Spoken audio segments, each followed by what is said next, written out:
آئے ہیں، کچھ بات لے کر آئے ہیں، اور ماشاءاللہ آپ سب لوگ مدارس اسلامیہ کے طلباء ہیں، اور یہ بات کا احساس شاید کہ آپ کو جتنا ہے اس سے زیادہ مجھے ہے. اور ہم جس مقصد کے لیے یہاں آئے ہیں وہ ہے حفظان صحت. حفظان صحت سمجھ میں آتا ہے سر کو؟ یعنی اپنی صحت کی حفاظت، اور اسی کا ایک جو یعنی کیٹیگری ہے، یعنی ہماری زندگی کے لیے اس کی کتنی اہمیت ہے، اور ہم کو وہ حفظان صحت یعنی اس عمل کو کیسا اپنی زندگی میں لانا ہے، اس کے لیے ہمیں سیرت النبی صلی اللہ علیہ وسلم کو سمجھنا ہوگا. اسی لیے میں یہ کہہ رہا ہوں کہ آپ دین علوم کے اور مدرسے کے طالب علم ہیں، شاید اس سے بہتر آپ سمجھیں گے. اور دوسری بات یہ ہے کہ ہم جس کام کو کرتے ہیں اس کو ہم طب نبی صلی اللہ علیہ وسلم کہتے ہیں. آپ لوگ طب نبی صلی اللہ علیہ وسلم جانتے ہیں، یعنی وہ طب اور طب کے وہ احکامات جس کو آپ صلی اللہ علیہ وسلم نے اپنی زندگی میں کیا، صحابہ کرام رضی اللہ تعالیٰ عنہ کو حکم دیا بیماری سے نکلنے کے تعلق سے. اسے کیا کہتے ہیں؟ طب نبی صلی اللہ علیہ وسلم، جس کا تذکرہ حدیثوں میں موجود ہے. اب بات یہ ہے کہ ہم یہاں کیوں آئے اور آپ سے کیوں بات کر رہے ہیں. یہ بھی تو سمجھنے کی ایک بات ہوتی ہے کہ بھئی بمبئی جیسے شہر سے یہاں آنا اور آپ لوگوں سے اس سلسلے میں گفتگو کرنا، اس کی وجہ کیا ہے؟ دیکھیے، آپ لوگ اس میں کچھ ایسے بچے ہیں جو نونہال ہیں، جس کو ہم ایسا سمجھ سکتے ہیں کہ یہ سن 2000 کے بعد کی پیدائش ہے، اس صدی کے لوگ. کوئی ہے جو 2000 سے پہلے کی پیداوار بھی ہے نا؟ یعنی آپ لوگ ماشاءاللہ بڑی عمر کے بچے، جو چھوٹی عمر کے بچے ہیں، اور ہماری جو پیدائش ہے وہ 80 سے پہلے کی ہے، کچھ لوگ 70 سے پہلے کے ہیں. اور یہ ایک دم کامل یعنی ایک ایمان کا جز بھی ہے کہ قرب قیامت سے پہلے ہر آنے والا دن پہلے دن سے بدتر ہے ہر سلسلے میں. تو بحیثیت مسلمان اچھے دن آنے والے ہیں، ہمارے لیے کوئی ہے ایسا کچھ اچھے دن آنے والے ہیں؟ ایسا ہمارے لیے نہیں ہے. آپ نے اکثر اپنے گھروں میں یہ دیکھا ہوگا کہ کوئی نہ کوئی بیمار ہے، دیکھا ہوگا. کیسی بیماری؟ شوگر سنا ہوگا ہے نا، بلڈ پریشر سنا ہوگا، گھٹنوں کا درد اپنے گھر میں دیکھا ہوگا. کینسر سنا ہے کسی نے؟ کینسر، کینسر اور ہارٹ اٹیک سنا ہے؟ ارے یار کسی کو دل کا دورہ آ گیا، جھٹکا آ گیا. تو آپ نے دیکھا ہے ہم جب ہوش آواز میں تھے 1992 90 اور 88 87، بڑی مشکل سے کہیں یہ خبر آتی تھی کہ کسی کو دل کا دورہ پڑا ہے. وہ بھی کافی مالدار شخص ہوتا تھا، وہ پیسے والا، ان کو اٹیک آیا ہے. تو مالداروں کی بیماری ہوتی ہے، بہت مشکل سے معلوم ہوتا تھا کسی کو شوگر ہو گیا. تو کیا پتہ چلتا تھا؟ یعنی بہت پیسے والے ہو گئے، لیکن بہت مشکل سے ریئر ایسا ملتا ہے. کولیسٹرول تو تھا ہی نہیں، جو ابھی سنتے ہیں نا کولیسٹرول ہو گیا، یہ تھا ہی نہیں. جوائنٹ پین بھی نہیں تھے، یہ ساری چیزیں اس ٹائم میں نہیں تھی. یہ چیزیں آئی ہیں، کب آئی ہے پتہ ہے آپ کو؟ کب آئی ہے یہ چیزیں؟ کب آئی ہے؟ یہ 2000 کے بعد سے زیادہ آئی ہے. 2010 کے بعد وہ بڑی، اور 2020 کے بعد تو اب رکنے والی نہیں ہے. اب کوئی نہیں رکے گا. نوجوان بچوں کو شوگر ہو رہا ہے، 20 سال کے 18 سال کے بچے ہارٹ اٹیک کے پیشنٹ ہیں، ٹھیک ہے نا. چھوٹے چھوٹے سے بچوں کے گھٹنوں میں آواز آ رہی ہے، یہ بیماریاں پھیل رہی ہے. وجہ کیا ہے؟ کبھی سوچا آپ نے؟ اس کو آپ لوگوں کو سوچنا ہے، کیونکہ آپ لوگوں کے اوپر ایک ذمہ داری ہے جس کو سمجھتے ہوئے آپ مدرسے میں پڑھ رہے ہیں کہ ہمیں مدرسے میں پڑھنے کے بعد امت کی ذمہ داری اٹھانا ہے نا، امت کی ذمہ داری اٹھانا ہے نا. لوگ آپ کے پاس آئیں گے کیونکہ آپ انبیاء کے وارث بنو گے. تو امت کی ذمہ داری مطلب آخرت کی کہ دنیا کی بھی؟ دنیا کی بھی. آپ صلی اللہ علیہ وسلم نے کیسے اصول دیے تھے کہ ایک حکیم آیا تھا، میں حکمت جانتا ہوں، لوگوں کا علاج کروں گا. 6 مہینے تک ان کا کوئی مریض ہی نہیں ملا. وہ پریشان ہو گیا، میرا تو کچھ ابھی ہے ہی نہیں. یہاں آپ صلی اللہ علیہ وسلم کے پاس گیا کہ یہاں تو بھائی کوئی بیمار ہوتے ہی نہیں. حدیث کے الفاظ ہیں، میں اپنے الفاظ میں بتا رہا ہوں جس سے مفہوم کہتے ہیں. کہنے لگے ہاں ہمارے یہاں تو بیمار پڑنے کے چانس ہی نہیں. کیوں نہیں ہے؟ کیونکہ ایک اصولی زندگی انہوں نے جیے تھے. ٹھیک ہے، میں بات پہ آتا ہوں. 1990 جو یہ دور آیا گرین انڈیا میں، ہندوستان میں گرین ریولیوشن، یعنی گرین ریولیوشن یعنی کچھ بدلاؤ کریں گے اناج کے سلسلے سے، غذائیت کے سلسلے سے، سمجھے. تو یہاں پہ سب سے پہلے جو ہم لوگ جیسے راشن کی دکان سے راشن لیتے تھے، تو وہاں کیا آیا؟ پام آئل، پام تیل. ایک آدمی کو 1.25 لیٹر 1 یونٹ میں فری میں، انہوں نے فری میں. پھر اس کے ساتھ شوگر آئی، پھر وہ شوگر بھی فری میں، کچھ 1 یا 1.5 روپے کلو تھی. پھر اس کے بعد اناج بھی فری میں. یہ ریولیوشن نہ صرف اناج میں بلکہ کسانوں کے پاس بھی آیا.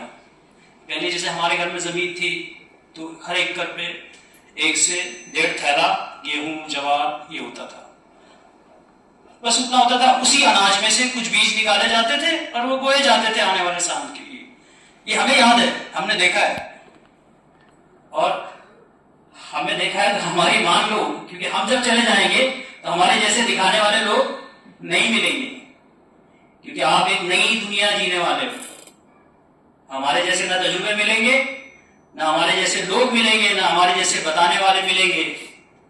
آپ حسرت بھری نگاہ سے سوچو گے، حسرت بھرے ذہن سے رہو گے، کچھ سیکھنا چاہو گے تو یوٹیوب پہ بھی کہیں پر بھی جاؤ گے، بھول بھلائیے نہیں ملے گا. تو گرین ریولیوشن سے اناج بدلا، غذائیت بدلی، ساری چیزیں بدلی، اور پھر کیا ہوا؟ لوگ بیمار ہونا شروع ہوئے. جس کھیت کے اندر 1 سے 1.5 تھیلا اناج اگتا تھا اس میں 15 تھیلے اناج اگ رہے، کیونکہ یہ سارا عمل غیر فطری، غیر نیچرل تھا. سمجھے نا؟ موسیٰ علیہ السلام کے دور کا جو واقعہ ہے، میں تھوڑا مختصر کروں گا تاکہ میں اس لیے آپ سے تفصیل سے بات کرنا چاہتا ہوں. میں آپ کو آج کے احوال بتا کر ایک کام دے کر جانے والا ہوں جو آپ کے لیے بھی بہتر ہے اور آنے والی نسلوں کے لیے بھی بہتر ہے. موسیٰ علیہ السلام کے قوم نے کہا کہ بھئی یہ برسات آ جاتی ہے، ہمارا اناج خراب ہو جاتا ہے، ہمیں پاوا دیا جائے، ہماری من مرضی کا بارش ہونا چاہیے، ہے نا؟ ایسے ہی ہے نا؟ سنا ہے کسی نے واقعہ؟ موسیٰ علیہ السلام نے کہا یہ ممکن نہیں ہے کیونکہ یہ تو اللہ کی حکمت ہے. لیکن قوم مانتی نہیں تھی. موسیٰ علیہ السلام نے اللہ سے اجازت لے کر یہ کر دیا. اب انہوں نے بھی من مرضی کی برسات برسائی، اناج اگانا شروع ہوا. پھر کہا رک جاؤ، اب برس جاؤ، اب رک جاؤ. تو اس سے یہ ہوا کہ فصلیں زبردست ہو گئی، بے تحاشا فصلیں ہو گئی، اور خوب اناج ہوا، خوب خوشیاں منائیں. اب جیسے اناج کا استعمال کرے جو کھا رہا وہ مر جا رہا، کہ پورا اناج زہریلا ہو گیا. اب ایک دانہ بھی کوئی نہیں کھا سکتا، سب سے. پھر بھاگے موسیٰ علیہ السلام کو، یہ کیا ہوا؟ اب موسیٰ علیہ السلام نے میں نے تو پہلے ہی کہا تھا. پھر گئے اللہ تعالیٰ کے پاس، کلیم اللہ تھے، بات کیا. اللہ تعالیٰ نے فرمایا اے موسیٰ تم ہماری حکمت کو نہیں جانتے، ہم جو چیز تمہارے کھانے کے لائق ہے وہی دیتے ہیں، جو ظاہر ہوتی ہے وہ تمہارے لائق نہیں ہوتی، وہ حکمت ہے. تو نیچر کے ساتھ جو کھلواڑ ہوا 2000 کے بعد، پھر لوگ بیمار ہونا شروع ہوئے. یہ ہو گیا 2000 کے بعد کا احوال. اب کے جو معاملات ہیں، اب کے جو احوال ہے وہ بڑے خطرناک ہیں، بہت خطرناک ہیں. ظاہراً ہم کسی کو بتا نہیں سکتے، ایسے ایسے بھی معاملے ہیں ہم بتا نہیں سکتے. جیسے ہم مسجد میں بیٹھے ہیں, مدرسے میں بیٹھے ہیں, خوبصورت سی بلڈنگ ہے, بہترین معلم ہے نا, اچھا نصاب ہے, اچھی پڑھائی ہے, سب کچھ میسر ہے, غذائیت اچھی ہے, لیکن پھر بھی پڑھنے میں من نہیں لگ رہا. پھر بھی کہیں نہ کہیں من کیوں نہیں لگ رہا؟ کیونکہ کہیں چور دروازے سے شیطان نے سیند ماری کی ہے. وہ دشمن ہے نا. وہ عام آدمی کو تو چھوڑ دے گا, لیکن مدرسے کے طالب علم کو چھوڑے گا کیا؟ بالکل نہیں چھوڑے گا. وہ تو جو دشمن ہوتا ہے اس سے لڑا جاتا ہے. جب اس کو دکھتا ہے کہ یہ میرا دشمن ہے, وہ کیا کرنا چاہتا ہے؟ وہ ہم سے ہمارا علم, ہمارے علم کے ساتھ ہم سے ہماری روحانیت چھینتا ہے. سمجھے نا؟ اور ایسی روحانیت چھینتا ہے جس سے سب سے پہلے اثر کس پہ آتا ہے؟ ہمارے ذہن پہ آتا ہے. ہم اندر ہی اندر ملامت کرتے ہیں, ہمارا دل اڑتا ہے, لیکن ہم کسی کو بتا سکتے نہیں. یہ حال یہاں کا نہیں ہے, ہر طرف کا ہے.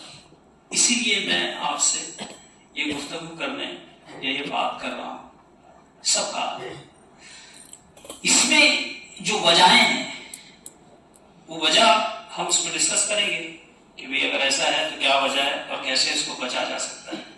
بچنے کا ایک ہی راستہ ہے, وہ حفظان صحت اور وہ اصول جو آپ صلی اللہ علیہ وسلم نے کہے ہیں اور طب نبی صلی اللہ علیہ وسلم کے ذریعے سے جن چیزوں کو استعمال کرنے کا حکم دیا ہے اس کو اپنی زندگی میں لانا ہے. ٹھیک ہے. اب اس کا جو حملہ ہے جو اس نے کیا ہے, جیسے کہ ہم کیسے بچ سکتے ہیں, کیسے کہہ سکتے ہیں کہ جیسے موبائل, ٹھیک ہے نا, یہ آپ کے کام کرنے کے پوائنٹس ہے جو میں آپ کو دینا چاہ رہا ہوں. میں اس لیے دے رہا ہوں کہ یہ میرا کام نہیں ہے, میں یہ سمجھتا ہوں کہ یہ آپ لوگوں کا کام ہے. میں کام بانٹنے آیا ہوں, کام دینے آیا ہوں, آپ کو زندگی کے کچھ اصول سمجھانے آیا ہوں, کیونکہ آپ اس جگہ بیٹھے ہو جس جگہ کی تمنا اور خواہشیں باہر کے لوگ کر رہے ہیں, ترس رہے ہیں. یقین مانو میرے بس میں اگر ہوتا تو میں 7,000 روپے مہینے پر مسجد کا مؤذن بن کر زندگی گزارنے کی خواہش رکھتا ہوں کہ میں ایسی زندگی گزاروں. یہ بہتر ہے. دنیا مشکل ہو رہی ہے, باہر حالات سخت سے سخت ہو رہے ہیں, باہر شیطان ہر طرف موجود ہے. ہمارے دوستوں میں, ہمارے ساتھیوں میں کوئی نہ کوئی ایسا موجود ہے, لیکن ہمارے لیے وہ حقارت نہیں ہے, بلکہ ہمارے لیے وہ ایک کام ہے کہ میرا بھائی اگر گڈھے میں ہے, تکلیف میں ہے, مجھے پتا ہے, وہ بھلے ہی نہیں مانتا لیکن مجھے ہاتھ ڈال کے اس کو نکالنا ہے. اگر میں اس کو نہیں نکالوں گا تو نہ جانے کتنے لوگ گڈھے میں جانے والے ہیں. طب نبی صلی اللہ علیہ وسلم کے جو اصول میں آپ کو بتا رہا ہوں, اس کی سب سے بڑی وجہ یہ ہے کہ اللہ تعالیٰ نے قرآن کے ساتھ حکمت کو جوڑا ہے, اور قرآن آپ لوگوں کے سینے میں ہے. تو پھر طب کہاں ہوگی؟ آپ لوگوں کے پاس ہی ہوگی, آپ لوگوں کے پاس تھے. آج سے 500 سال پہلے گولڈن ایج آف اسلام میں جتنے پیٹرنز تھے زندگی گزارنے کے, زندگی میں چاہے علم طب ہو, الجبرا ہو, جیومیٹری ہو, جتنے بڑے بڑے علوم تھے اس کے ماسٹرز اور اس کے موجود سب مسلمان عالم تھے. آپ جانتے ہیں کہ نہیں؟ جھوٹ بول رہا ہوں, بات سچ ہے. ہر چیز کا موجود, اور وہ ہے آج بھی لکھا ہوا ہے. جب ڈاکٹر انتظار حسین فاروقی صاحب جرمن میں سائنس کا ایک بہت بڑا کنکلوژن تھا, وہاں گئے تھے. میرے یوٹیوب ویڈیو پر وہ ویڈیو شیئر ہے, اور انہوں نے بھی پرسنلی کہا میں حیران رہ گیا کہ جب انہوں نے بڑے بڑے پورٹریٹ لگائے کہ ہم جیسے کانسٹیٹیوشن وہاں جا رہے تھے, جب دیکھا تو ایک ایک چیز کی جو ایجاد ہے سب مسلمانوں کے نام. ایسا اندر گزرا. یہ علم کب ختم ہوا پتہ ہے؟ جب فتنہ چنگیز خان کا ہوا, جب فتنہ ہلاکو خان کا ہوا, دریائے دجلہ کی ندیاں کتابوں سے اور وہ علم سے کالی ہو گئی, اسپین کی یونیورسٹی ختم کر دیے, اور اس کے بعد